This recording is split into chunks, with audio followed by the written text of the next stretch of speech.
I want to mention that I'm always amazed at the older women who I've been selling games to and things like that. There's a few of them that are just incredibly hardcore in their probably 40s and 50s that every time you go in you just assume it's for the kid or whatever, but there's a few of them that you go in, you're like, have you played this? And they're like, yeah, beat that one. Have you beat that one? Yep, got that one, beat that one. Like, so. There's a couple of people that definitely have played every game under the sun, and they'd surprise you. You'd think they're buying for their children, and they're not. Well, there was a girl that the other day I noticed that was getting a game, and you assume when you see a girl getting a game, you assume she's buying it for her boyfriend, sometimes herself. But this girl was actually buying her game for her mother. I was like, that's insane. Like, you don't see that very often. She was buying it for her mom, and it was Grand Theft Auto was the game. I thought that was hilarious. Like, it's so rare to see that, but when you see it, it's how it goes. Some people do. Yeah. There's like 70-year-olds playing Call of Duty, like. Yeah, well, there was that video who was telling me about the grandma who was playing Grand Theft Auto. I saw that, yeah. I met a couple old ladies who played Call of Duty, so she played them all. Played the Medal of Honor and the Battlefields, and love them all. So it's wow. My aunt she's not super old, she's getting fairly old, but she plays all the Sims and the SimCity and all that stuff. She loves all those games, like plays them crazy. So upgrades her computer just for them all. Would you consider the games that allow you to create your own character being female protagonists? Because I would, because I feel more than anything if they can do it where it doesn't affect the storyline. Like in Saints Row, the third was the fact that male or female didn't affect the story at all. You could be a 500-pound girl, you could be a thug guy, or you could be anything you want to be, and it didn't affect the story. And I think more games really need to open up something like that, where I understand there are roles that need to, like, you can't have a certain person. Like, you wouldn't have a huge, like, Gears of War game where the protagonist is a 90-pound guy just as much as you wouldn't have a protagonist being a 500-pound woman. Like, you need certain roles for, like, if it's going to be a post-apocalyptic soldier, you have to have a realistic character model. But I think a lot of games are underutilizing, and it's probably due to design constraints. Just the ability to have a completely customizable character. Like Mass Effect, essentially, yeah.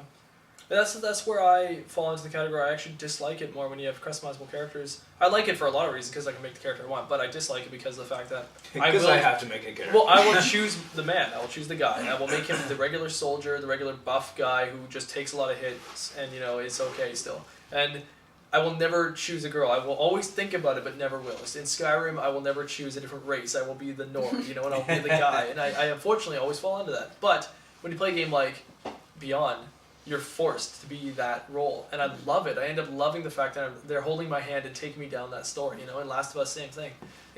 I end up loving those games more because of it, and forgetting the Skyrim and Saints Row because of those, right? Yeah. So, like, you can't doubt someone for wanting to play a guy. When I play a game with customization, I always choose a girl. Not so much. I do like to be not so much human. Like in Skyrim, I'll be something else, or in World of Warcraft, I prefer Draenei, anything like that. But I can't really even bring myself to be a guy because it just feels weird. But when I do play a game where you're forced to be a male character, it's kind of like an acceptance. You just kind of sit back and it's like you're driving them, kind of thing. Right. So. Right. Well, it's the same one with Beyond. When I played a little bit of Beyond, it was so weird at first for me because I don't do it very much, right? But then it's a strange likeness that you get it right away.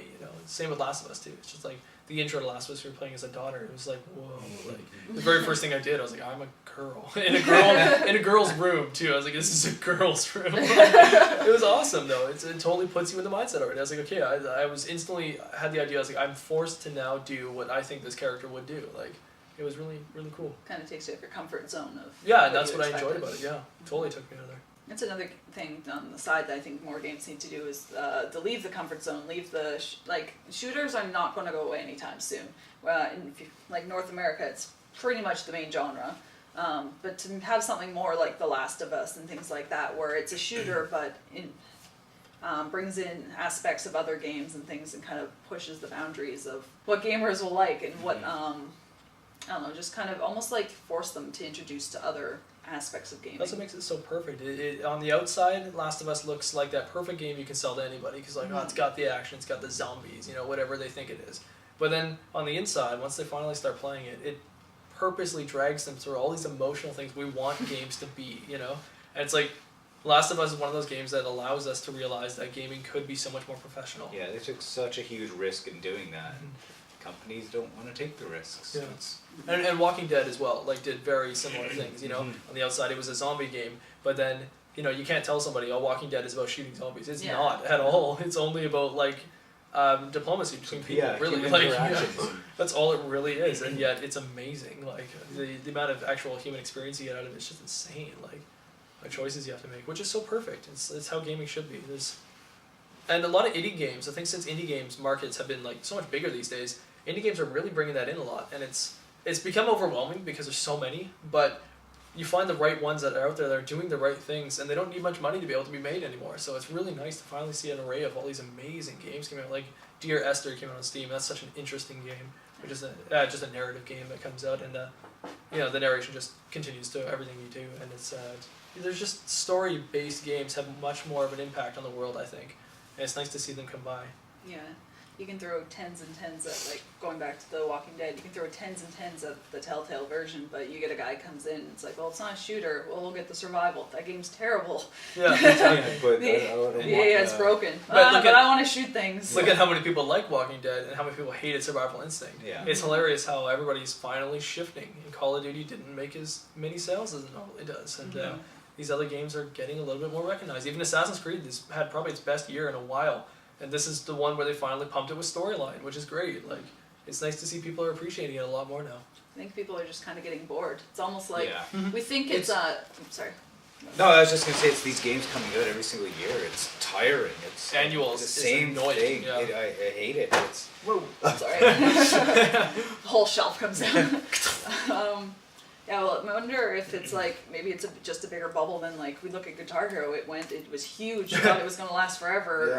DDRs. Bars were being built with these, like, guitars so they could have their people playing it. Yep. And then it popped. How is the FPS could be going the same way, potentially. Well, do you think now that there's the new consoles out that we're going to be finally the end of this last generation of consoles, we're finally getting back into story and not just like, hey, look at this graphical potential. Do you think we're going to go back into, hey, look at this graphics because we have new hardware to make it look pretty, and this story is going to get hindered again? Or I wouldn't be surprised. I mean, you look at it wouldn't Killzone. surprise me at either. You see Killzone Shadowfall, it's all it is. It's just a pretty look. The feedback we're getting. Rise. Which system has better graphics? What system has better That's graphics? all people keep asking and want to know about. It's shallow. At the same time, though, there is a lot of indie people coming in, though.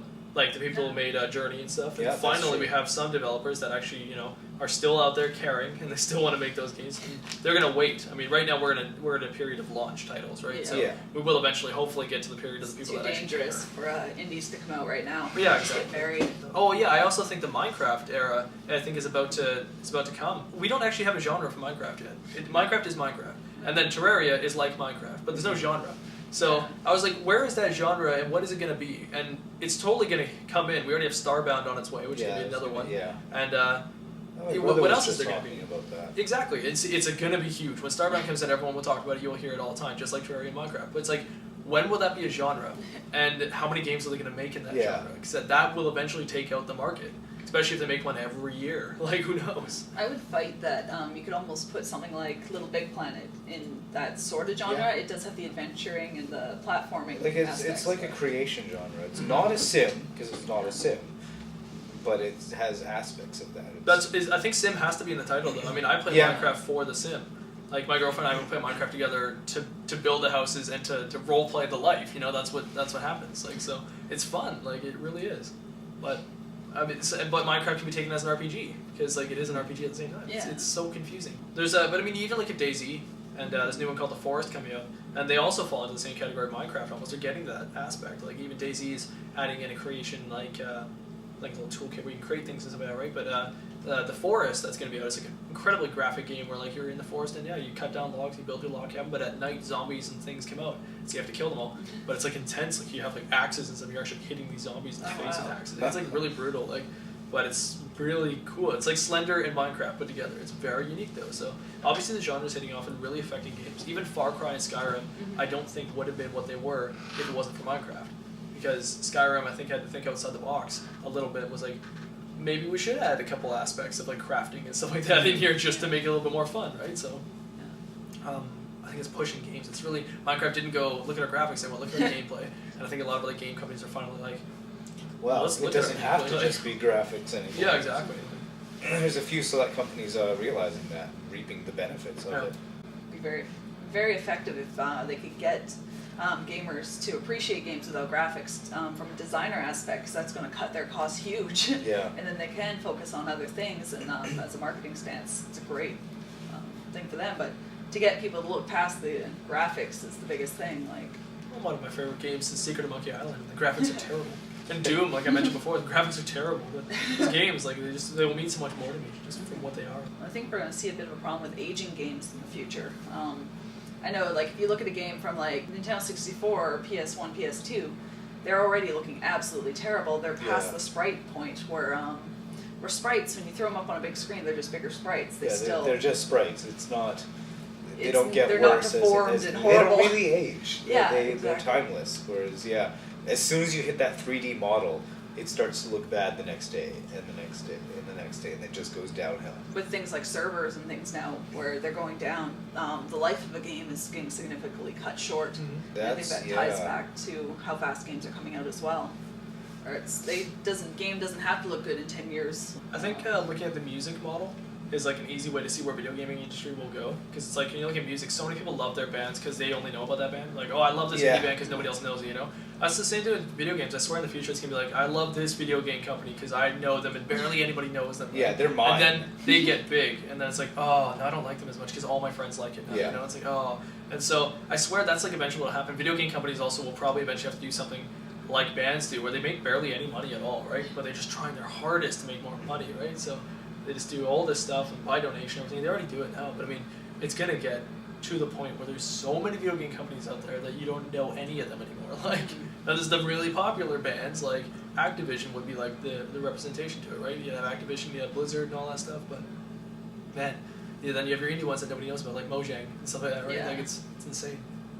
You know, the production costs of games and the abilities of more and more people just being able to go out and design them out of their garage. Yeah, pretty it's much. the time now. More invested than money now. Mhm. You can get the tools for really cheap to Yeah. do what you want to do, but the cost comes if you Imagination want and to time. dedicate your time. Yeah. If you don't want to work a second job, then have that as your primary job. That's when it gets costly. I guess because Sims was the first game to play as a girl, but I don't know if that counts, but I guess that would have. Were you wanting to play as the girl, or were you just trying just to had- I have had a daughter, woohoo so I with had the to. girl? Okay, then hopefully not then. Ended up with a daughter, wanted a son. No, but still, I guess that technically would have been. You're really having trouble trying to have a baby with just another man. Doesn't I work. refuse to make a female character to reproduce with.